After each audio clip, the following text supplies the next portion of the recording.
Ice cream খেতে আমরা কে না পছন্দ করি, ছোট বড় সবাই পছন্দ করে আইসক্রিম খেতে। তো সেই আইসক্রিম যদি হয় ন্যাচারাল তাহলে তো কোনো কথাই নেই। আসসালামু আলাইকুম বন্ধুরা, আপনারা সবাই কেমন আছেন?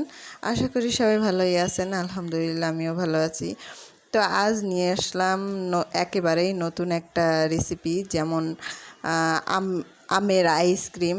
তো এইখানে আমের আইসক্রিম বানানোর জন্য আমি এইখানে 3টা আম নিয়েছি। তো এই আমের ভিতরে না আমি একটু পানি দিছি না চিনি দিছি, আমটা অনেকটাই মিষ্টি ছিল। তো আমি শুধু হালকা একটু ব্লেন্ডার করে নিছি। তো আপনারা দেখতেই পাচ্ছেন এতে যে পানি মেশানো নাই। তো একেবারেই মানে ন্যাচারাল, মানে এতে আমি চিনিও দিইনি একটুও। তো এইভাবেই আমি আমের আইসক্রিমটা বানাবো। আগেও বানিয়েছি কিন্তু কখনো শেয়ার করা হয়নি। তো ভাবলাম আজ আপনাদের সঙ্গে একটু শেয়ার করি আমের আইসক্রিম।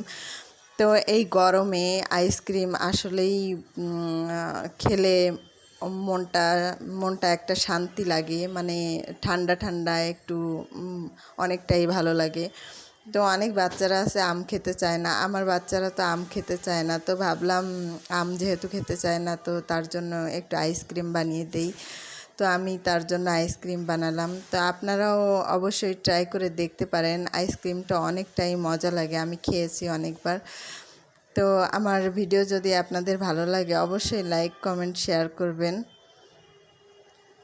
তো বন্ধুরা, আপনারা সবাই ভালো থাকবেন। আল্লাহ হাফেজ।